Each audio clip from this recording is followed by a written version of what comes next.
현대차가 테슬라랑 맞짱 뜨는 로봇 기업으로 지금 급부상을 하는 거예요. 누가 이렇게 체급이 맞아라고 얘기를 하는 분도 있겠지만 체급은 맞추면 그만이에요. 뭐 1000조대 되는 테슬라랑 이제 80조 되는 현대차가 급이 맞느냐 싶지만 나름대로 그 로봇만 보면은 산업에서 움직이는 그런 이용의 어떤 가치라든가 이런 거 봤을 때 그렇게 막 차이나 보이지 않더라고요. 이번엔 너무 아틀라스가 보여준 매력이 대단하지 않았나 그런 생각이 들어가지고 실적도 없는 로봇주들만 우리 수십 개 있었어 이런 시장이 아니라 현대차가가 이끄는 로봇 군단 이런 게 있으니까 로봇이 가기가 너무 편해진 시장이 된 거죠. 매달 10일 간격으로 진행되는 유튜브 무료 특강 아래의 링크에서 신청하세요.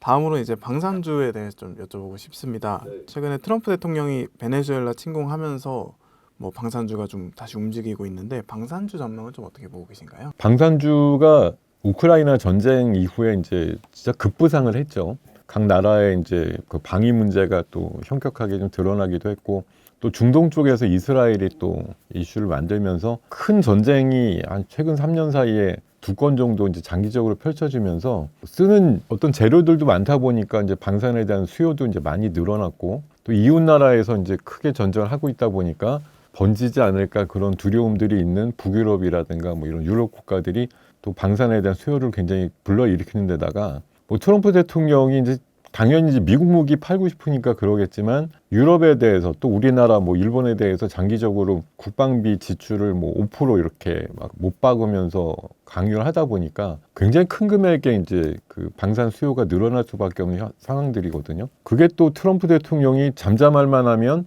어쨌든 아까 지지율 얘기도 말씀드렸지만 안으로 시끄러운 거 바깥으로 이제 진정을 시키기 위해서는 여러 가지 일을 막 벌리고 있습니다. 저는 뭐 침공이라고 할 것까지도 없고 어쨌든 가서 대통령이 이렇게 정교하게 데리고 올 수가 있는가 하는 좀 감탄도 생기긴 하는데 어쨌든 그걸 보면서 또 다른 나라들이 방산이 굉장히 많이 필요하구나 이런 걸 절실하게 느꼈을 것 같고요. 지금 방산은 뭐 재작년부터 해서 작년까지 엄청나게 좋은 성과를 계속 갖고 왔는데 올해도 거침없는 예상 목표치가 나오고 있더라고요. 우리나라 방산 빅4가 있어요. 뭐 하나 에어로스페이스가 절대적이고요. 매출 기준으로 보면 한국항공우주, 뭐 현대로템, LIG 넥슨 이런 4개 회사 중심으로 해서 올해 합계 매출이 50조 원을 넘을 거라는 기대감이 나오고 있는데 제가 아까 하나 에어로를 왜 원탑이냐고 얘기했냐면 50조 매출 중에 하나 에어로만 30조예요. 혼자 원탑입니다. 그러니까 그만큼 뭐 자주포 많이 팔고 미사일 많이 팔아가지고 독보적인 매출을 일으키는 게 하나 에어로스페이스. 뭐 여러분들도 최근 주가 계속 보셨겠지만 그냥 매일매일이 신기록입니다. 그 정도로 잘 올라가고 있고 뭐 트럼프 시대가 종말하기 전까지는 자유진영, 뭐 공산진영 누구나 할 것 없이 군비 증강 이슈가 여전할 걸로 보이기 때문에 우크라이나 전쟁이 뭐 저는 뭐 개인적인 기대는 올해 안으로는 좀 끝났으면 하는 생각이 간절한데요. 너무 오랫동안 싸우기도 하고 피해도 크니까 그래도 또 다른 국지전 같은 거 뭐 중국과 이제 대야만 문제도 이번에 중일 관계로 또 불거진 부분도 있지만 지역적인 그 분쟁 이슈는 어디나 불씨가 살아있기 때문에 그래서 이제 그게 터지지 않게 하려면 더 국방과 방산을 강제로 키울 수밖에 없는 상황들 거기에서 이제 우리나라 기업들의 역할이 분명히 있을 거기 때문에 뭐 지금 너무 유명해졌잖아요. 2, 3년 사이에. 그러니까 싸고 튼튼하고 성능도 좋은데 납기까지 완벽해 이런 거니까 어느 나라에서 찾지 않을까 하는 진짜 말 그대로 국뽕이 차오르는 대표적인 섹터가 방산주 아니냐.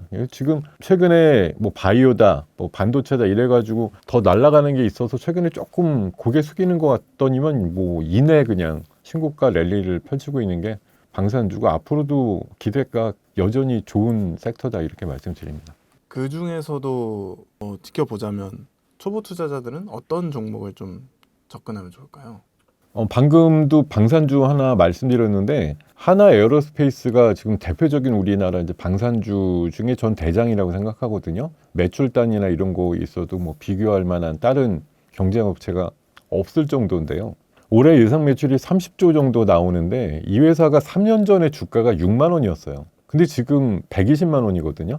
3년 사이에 20배 올랐습니다. 이 정도로 사실 한 3년 사이에 큰 그림을 그리면서 올랐던 회사이기 때문에 사실 뭐 작년에 같은 경우도 조방원 이래가지고 상반기에 이제 주도했던 섹터는 뭐 조선 방산, 원전이네 뭐 이렇게 유행어처럼 많이들 얘기했던 시장이 있기 때문에 이게 사실 지금 특히 우리나라는 남자들은 대부분 군대를 갔다 오신 분들이라 이게 뭐 방산 쪽에 뭐 관련된 회사 이름을 모른다 이러기에는 좀 어렵죠. 그러니까 사실 이름만 들어보면 대기업들 위주로 해서 큰 매출단을 일으키고 성장하는 기업들이 딱 있단 말이에요. 근데 회사 이름이 잘 모르겠다 이러셔도 사실 회자되는 그 제품이라고 할까요?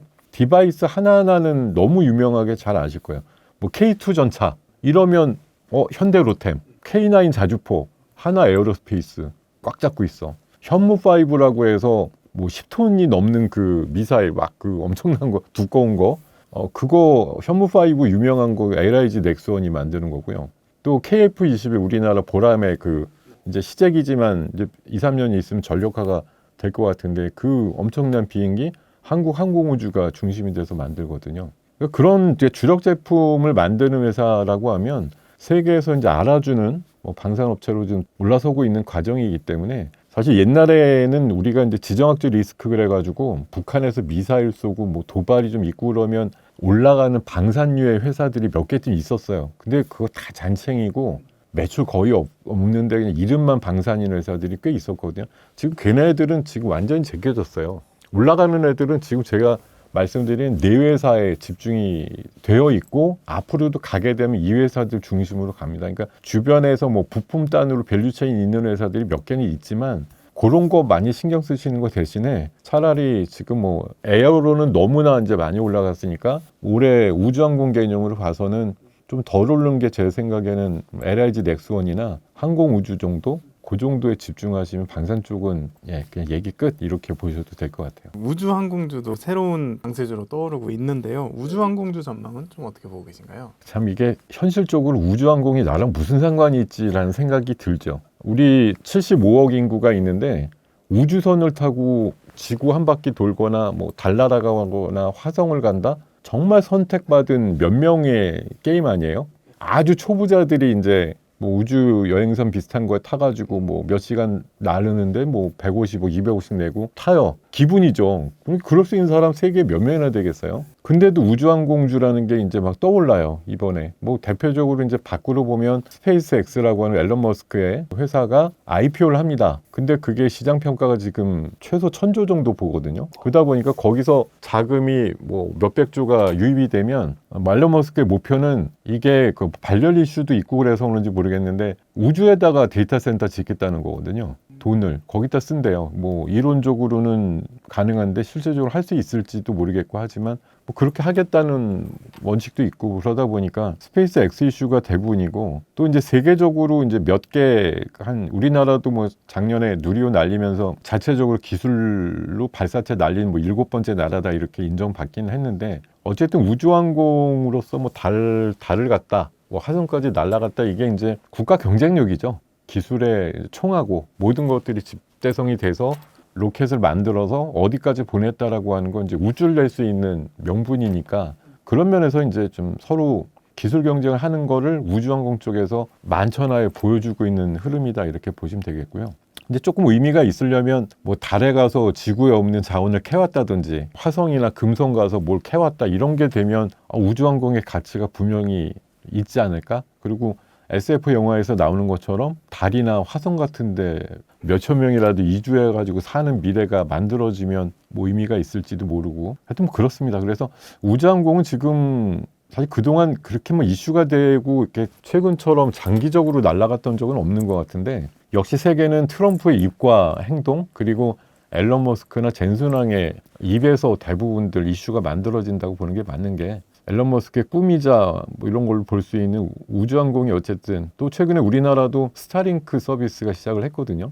그리고 최근에 미국에서도 스타링크 관련해서 7,500개 소형 위성 띄우는 또 허가도 났고요. 여러 가지로 봤을 때 우리가 뭐 멀리 하늘을 보면 위성이 보이지는 않지만 사실 지구 돌고 있는 위성이 몇만 개쯤 있다고 알고 있습니다. 그러니까 이미 우주항공은 어떻게 보면 그 세계에서는 대중화돼 있는데 우리가 이제 느끼지 못했는데 이번에 저런 거죠. 뭐 우크라이나 같은 거 전쟁 나니까 지상 통신은 거의 마비가 됐는데 스타링크 통해 가지고 인터넷이 되고 어떤 뉴스가 전달이 되고 이러니까 이런 게 이렇게 가능하네. 이런 것들 보여주는 게 분명히 있는 거고 뭐 미국이나 이렇게 광활한 지역에서는 뭐 지상통신망보다는 그런 우주통신망이 더 쓰일 것도 같고 우리나라 같은 경우도 뭐 항공이라든가 조선, 배 같은 데 쓰이는 통신망은 우주항공망으로 이제 많이 대체될 것 같은 그런 흐름이라서 완전히 그냥 남의 나라 얘기, 뭐 먼저 우주 얘기는 아니고요. 이제는 조금 현실화되는 분위기로 잡히고 있는 부분이 있어서 제가 봐서 우주항공주는 미국에서도 최근에 아주 좋은 흐름인데 우리나라도 스페이스X에 지분 투자를 들어갔거나 아니면 일부 뭐 특수 합금이라든가 이런 부품을 공급하는 밸류체인 기업들 중심으로 해서는 시세가 계속 연결이 되고 있고 한 2, 3주 전에 그 브라질에서 발사 실패한 회사가 있는데 그 회사는 지금 16,000원에서 그 발사 실패하면서 한가 비싸게 가서 10,000원까지 떨어졌다가 최근에 10거래일 계속 올라가지고 2만 원이 넘었어요. 실패를 했는데도.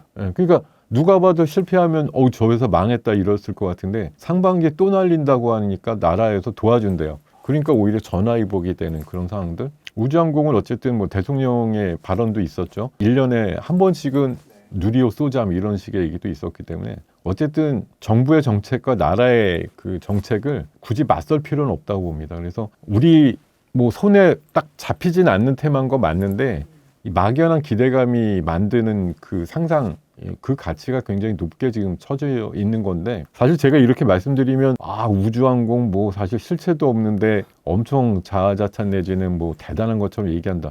맞습니다. 지금 그런 엄청나게 부풀려져 있는 거고요. 어느 순간 또 재밌는 섹터가 나오면 우주항공 쳐다보지도 않을 거예요. 근데 지금 이 시간까지는 우주항공이 꽤나 매력적이고 주목받는 섹터로 등장한 거 맞고 앞으로도 저 생각엔 최소 며칠에서 몇 주는 더 간다. 언제까지? 스페이스X 상장할 때까지. 그때까지의 기대감은 여전히 있다라고 볼 수가 있다 말씀드립니다. 글로벌 제약바이오 업계 최대 투자 행사인 JP모건 헬스케어 컨퍼런스가 개최되었는데요. 증시의 영향은 좀 어떤지 한 말씀 부탁드리겠습니다. 원래 영향이라는 관점에서 보면은 뭐 이번에 CES도 사실 대단했는데 1월 달에 열리는 대표적인 IT BT 행사잖아요. 그 CES 지난주에 이제 열려서 열렬하게 이제 그런 행사들의 내용들이 알려지고 했는데 사실 CES는 성공을 한 게 12월 달에 예상했던 것보단 그 기간 중에 더 이슈를 만들면서 그 후에도 지금 뭐 현대차 그룹 같은 경우가 막 올라가니까 CES에서 완전히 스타가 된 거죠. 거기 공개했던 애틀라스가 베스트 로봇에 뽑혔다. 이게 하나의 그냥 무기가 돼서 날아가는 상황들이 만들어지는데 12월 중순부터 1월 초까지 JP모건에 대한 이슈도 기대감으로 움직인 것들이 있어요. 특히 뭐 메인 섹터에서 발표를 한다던가 이렇게 되는 5개, 6개 회사들은 나름대로 이 행사가 열리기 전에 오히려 강했는데 저는 원래 이 행사를 그렇게 규정하거든요.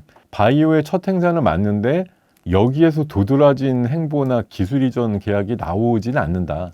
몇 년 동안 예를 보더라도 이거는 연초부터 시작했고 이제 진짜 오픈이 되는 시작이에요. 그래갖고 봄에 미국의 아마케라든가 종양학회 이런 거 열리고 가을에 유럽 종양학회 그 사이에도 이제 뭐 요새 인기가 있는 뭐 비만이라든가 뭐 치매라든가 이런 학회들은 봄하고 가을 사이에 엄청나게 많거든요. 그런 것들 다 겪은 다음에 보통 10월에서 12월 사이에 이제 결실을 거두는 기술 이전 계약들이 좀 이루어지는 경우가 많기 때문에 저는 이게 새해 벽두부터 뭐 기술 이전 계약이 나올 거다 이런 기대감은 솔직히 적습니다. 그러니까 막상 참여해서 뭔가 발표해서 내용들은 이제 많은 빅파마들이 뭐 숙지해 나가는 과정이고 뭐 명함이나 포스터, 팜플렛 이런 거 돌려가지고 우리 회사 이런 거예요 이런 거 많이 알리는 기간이긴 한데 생각보다 이제 인풋 대비해서 아웃풋은 별로 없는 행사다 저는 그렇게 생각하거든요. 그래서 별로 뭐 기대값은 없다고 봅니다. 막상 열리고 나면. 근데 거기에다 이제 하나 좀 초를 친 게 그 UBS에서 어저께 알테오젠에 대한 목표가를 27만 원으로 낮추는. 그러니까 마치 반도체에 대해서 겨울이 온다면서 하이닉스 9만 원 할 때 6만 원 목표가 냈던 그 모건 스탠리 같은 움직임처럼 아니 지금 40 몇만 원 하고 있는 애한테 27만 원이 목표가라고 얘기를 하면 어떡하라는 거죠?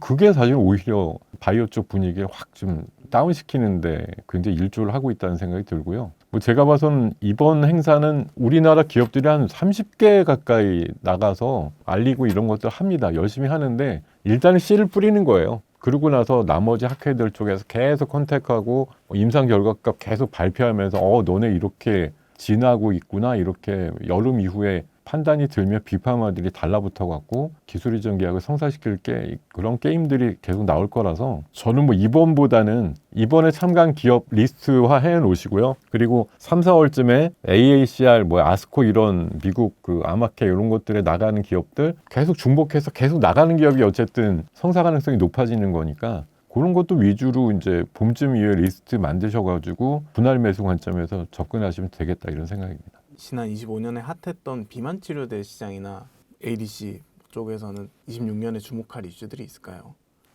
ADC 관련해서는 빅파마들한테 한 군데만 이게 옛날하고는 달라가지고 뭐 신약을 만들어서 파는 게 아니고 플랫폼에 대한 계약이기 때문에 제가 봐서는 작년에 2건이나 그 성사시켰던 ABL 바이오 같은 경우도 더 다양한 매출처를 찾아서 그냥 기술 이전을 할 수 있는 흐름들이 나올 거거든요. 전 그래서 올해도 한두 건 이상은 할 거라고 생각하고 있고요. 또 비만약은 이제 완전 플랫폼 자체가 이제 제형이 바뀌는 게 매일 주사 맞던 게 일주일에서 뭐 한 달 간격짜리도 나오고 심지어 뭐 석 달짜리도 나온다는 얘기도 있는데 아무래도 주사 맞는 것보다는 먹는 비만약의 시대로 지금 슬슬 돌고 있기 때문에 올해는 먹는 비만약을 하는 회사가 더 주목을 받는 그런 흐름이 나올 거라고 생각이 들고 또 하나 이제 우리나라 기업 쪽에서 주목하셔야 될 거는 삼성바이오가 이제 분할이 됐잖아요. 삼성바이오와 에피스 홀딩스 이렇게 분할이 되었는데 어쨌든 그게 어떤 식이냐면 삼성바이오는 이제 그냥 한마디로 과자 공장처럼 바뀌었다고 보시면 돼요. 배합 공식을 받아서 그대로 찍어서 만들어주고 그에 따른 수고료 이런 걸 받는 공장 같은 개념으로 탈바꿈이 된 거고 에피스 홀딩스는 신약 개발 쪽으로 이렇게 딱 회사가 분리돼서 그동안은 합쳐져 있기 때문에 그런 비밀 공식을 갖고 있는 회사들이 신약 개발도 같이 하는 회사한테 그런 CDMO나 이런 걸 맡기지 않았던 거거든요. 근데 이제는 자유로워졌죠. 회사가 딱 분리가 됐으니까 삼성 바이오는 그냥 주는 대로 만들어주는 회사인데 너무 이제 잘 만들어주고 크게 용량도 커졌으니까 따박따박 계산이 되는 돈을 버는 회사로 바뀌는 거고 에피스는 이제 뭐 신약 개발하는 그런 유수의 기업인데 근데 앞에 삼성이 붙었잖아요. 그러니까 이게 남다른 거죠. 삼성이 붙었는데 신약을 하니까 IT의 강점과 함께 AI가 더 들어가서 훨씬 좀 도드라진 성과를 빨리 만들어내지 않겠느냐 그런 시각에서 삼성 에피스 홀딩스 또 최근에 상장한 그 기업들 중에 일부는 삼성 뭐 서울병원 출신이다 뭐 이런 식으로 해서 범 삼성가 네임을 달고서 나온 기업들이 또 막 상한가를 막 서너 번씩 가고 이러거든요. 그런 흐름들이 앞으로 몇 개 기업들에 또 통용이 될 확률이 높다 이렇게 보시고 삼성 밸류체인 쪽으로 포함되어 있는 게 아무래도 약간 좀 브랜드가 있어 보이는 효과가 있지 않을까 그런 생각이 듭니다. 간헐적으로 보면 지금 제가 봐서는 ADC 그러니까 지금 비파마들의 조류가 항암 개발을 많이 안 한대요. 왜냐하면 암이 걸리는 사람이 많은데 말 그대로 더 많은 환자라고 해야 할까? 어떤 대상이 있는 건 비만이다 이거예요. 비만약 개발을 하면 하지 항암 개발을 잘 안 한다고 합니다. 왜냐하면 사이즈가 상대적으로 비만이 월등하게 크고요. 뭐 저런 통계도 있거든요. 2050년 되면은 세계 성인 인구의 반이 비만 환자라고 하니까 암 환자가 그 정도로 걸리진 않잖아요.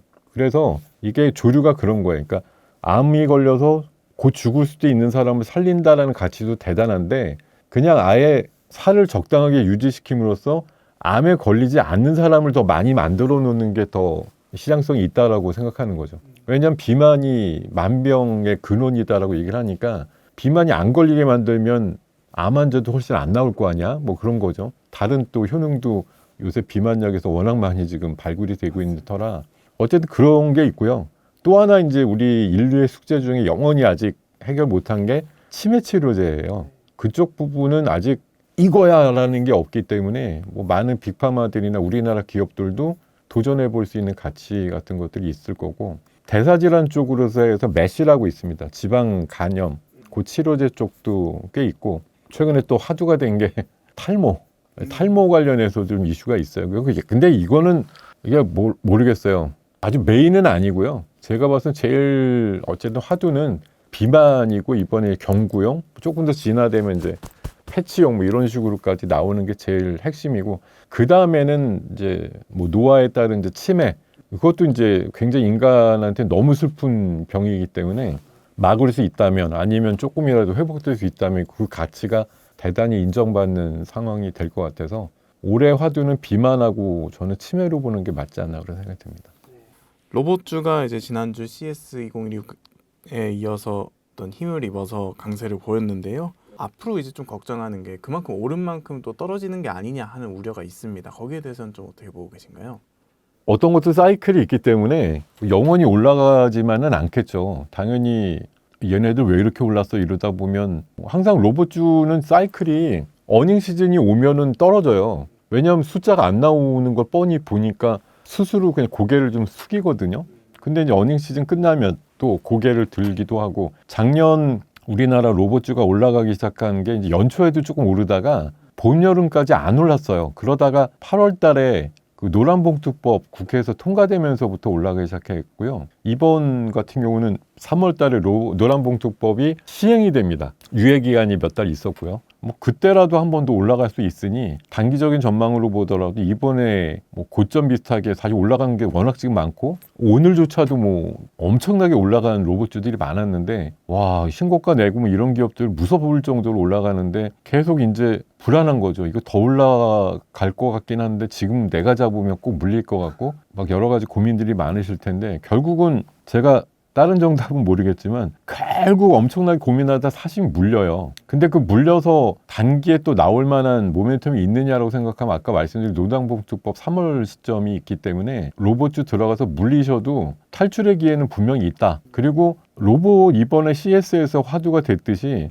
뭐 AI가 사실 계속 LLM 모델, 챗 GPT만 써갖고서는 발전이 없잖아요. 결국은 피지컬 AI를 얘기하는 거고, 그런 전방 산업들이 터져줘야 AI 투자한 게 의미가 있어라는 얘기로 귀결이 될 것이기 때문에 뭐 로봇주는 갈 수밖에 없다고 보고요. 인간의 글쎄 원래 기본 성향이 뭘지 모르겠는데 그냥 일 안 하고 놀고 먹는 게 제일이다 이렇게 생각하는 게 본연이라고 하면 뭐 그거에 딱 구미에 맞는 대안이 나온 거 아니냐. 물론 아직도 모자라고 가성에 차는 건 아니지만 해가 가면 갈수록 보여주는 로봇의 행보는 굉장히 놀랍고, 또 산업적인 어떤 그 노동력을 대신할 수 있는 그런 모습들을 보여주고 있기 때문에 제 생각엔 로봇주는 앞으로 뭐 시간의 문제지 더 크게 성장할 거라고 보는 거고, 젠순왕이 얘기한 걸로 아는데 2050년도인가 60년도를 기반으로 해서 로봇 시장의 전체적인 파이가 70병이 된다고 얘기를 하거든. 70경은 사실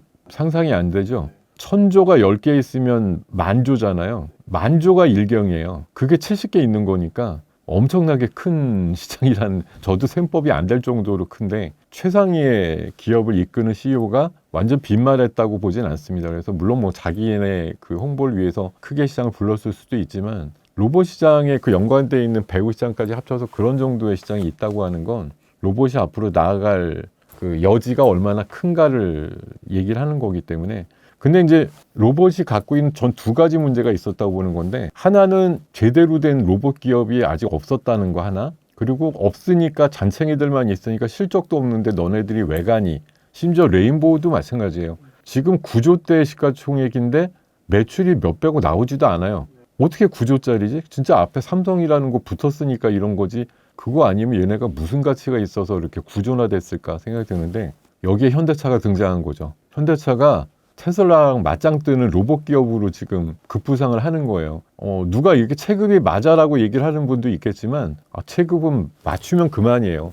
지금 그래서 몇 천조짜리, 뭐 1000조대 되는 테슬라랑 이제 80조 되는 현대차가 급이 맞느냐 싶지만, 또 나름대로 그 로봇만 보면은 뭐 일장일단이 있지만 아틀라스랑 옵티머스랑 뭐 크게 저는 산업에서 움직이는 그런 이용의 어떤 가치라든가 이런 거 봤을 때 그렇게 막 차이나 보이지 않더라고요. 이번엔 너무 아틀라스가 보여준 매력이 대단하지 않았나 그런 생각이 들어가지고, 이걸 기점으로 해서 현대차, 또 현대 뭐 모비스, 글로비스, 또 HL 뭐 만도, 또 현대 오토웨버 이런 애들이 연합으로 같이 부상을 하니까 이제는 그냥 실적도 없는 로봇주들만 우리 수십 개 있었어 이런 시장이 아니라 현대차 가가 이끄는 로봇 군단 이런 게 있으니까 로봇이 가기가 너무 편해진 시장이 된 거죠. 앞으로 그런 시장이 될 거기 때문에 로봇주는 사실 저는 한 3년 전쯤에 저 혼자만 한 1년 내내 외치던 시장이 있었어요. 로봇주 아무도 얘기 안 할 때 그래갖고 1년 동안 사실 욕을 많이 먹었어요. 너는 가지도 않은 로봇주를 왜 얘기하니 막 한 4년 전쯤에 그랬거든요. 근데 이제 3년 전쯤에 레인보우 이슈가 터지면서 제가 1년 동안 그 전에 막 외쳤던 게 그 해에는 어쨌든 빚을 못 봤지만 결국 나중에 로봇이라는 게 등장을 했고 이런 정도의 이제 경로를 거쳤는데 저는 지금 뭐 어떤 분들은 진짜 여전히도 실적이 없는데 너무 과하다 이런 얘기도 하시는데 실적은 아마 어느 순간 갑자기 붙을 거예요. 그리고 우리나라에 뭐 지금 최근에 서비스 로봇, 홈 로봇, 뭐 재활 로봇, 뭐 수술 로봇, 최근에 수술 로봇도 뭐 앨런 머스크가 얘기했잖아요. 3년 내로 외과 의사 필요 없는 세상이 온다. 의대 가는 거 의미 없다. 뭐 이 정도까지 얘기를 할 정도면 뭐 좀 아니 다 그게 뭐 100% 대안이 되진 않겠지만 굉장한 변혁을 일으킬 거라고 보는 거거든요. 전 수술 로봇도 최근에 굉장히 강조를 많이 드리고 있습니다. 뭐 미국의 웬만한 그 1등 수술 로봇주가 지금 300조가 넘어요, 시가총액이. 우리나라 최근에 상장한 그 리브스메드가 이제 1조 한 3천억 정도 되는데 1조 한 4, 5천억 되는데 야무지게 목표는 그 회사랑 맞짱 뜨는 거거든요. 1조짜리랑 300조랑 싸우면 나중에 뭐 평균값으로 회귀가 된다고 하면 1조짜리한테 너무 큰 기회가 되지 않을까 그런 생각을 해봅니다. 앞으로 이제 이 현대차가 이끄는 로봇주들은 실적이 지금 나오고 있는 로봇주들도 네, 많기 때문에 앞으로 좀 더 바뀔 수 있을 것이라고 보시나요?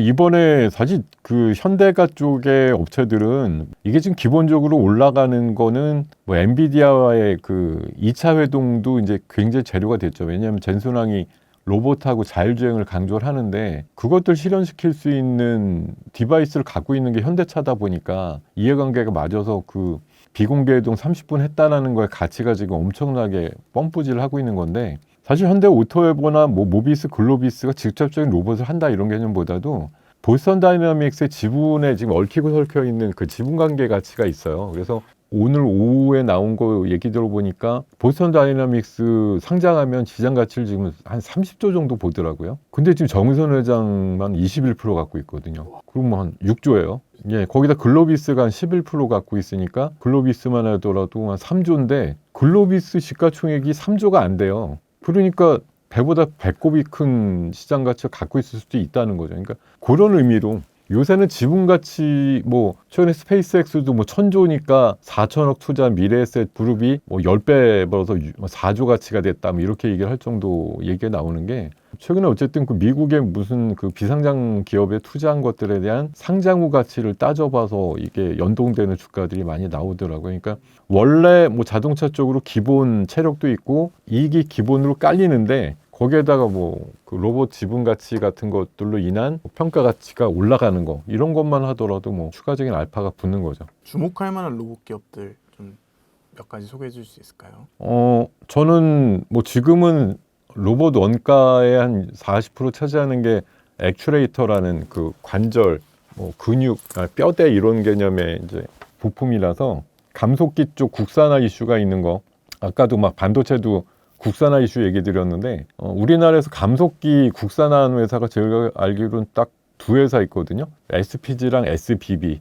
요새 흐름이 너무 좋아요. 그리고 국내 유일의 모션 제어 칩이라서 모션 제어 칩이라고 인간으로 치면 손해거든, 손해. 그런 이제 어떻게 받아들인 신호를 어떻게 전달할 거냐에 대한 칩에 대한 부분들 한 회사 중에 아지네스테이라고 있는데 그런 회사들 그리고 아까 리브스메드도 말씀드렸는데 수술 로봇 앞으로 저는 굉장히 유망할 것 같아서 수술 로봇 우리나라 딱 4개 있습니다. 고영하고 큐렉소랑 리브스메드랑 하나 굳이 더 붙인다고 하면 미래 컴퍼니 정도까지 있으니까 그중에서 어쨌든 리브스메드가 대장이 될 가능성이 높고 큐렉소, 고영 같은 것도 최근에 변동성이 좀 좋더라고요. 어쨌든 수술 로봇은 앞으로 뭐 시장이 확대될 거고 사람들이 이제 제일 로봇 중에서 로봇의 그 활용 가치를 뭐에다 따질 거냐. 로봇 자동차 조립하는 것도 좋고 뭐 택배 배달도 좋은데 결국은 사람 생명 살리는 수술 로봇 아니면 엔젤 로보틱스 같이 재활 로봇. 일본 같은 데는 이미 그 환자들 이렇게 들어가지고 뭐 옮기거나 그 환자들 왜 기저귀 갈아주고 이런 거 그런 거 해준 로봇도 있대요. 우리나라도 뭐 그런 거 초고령화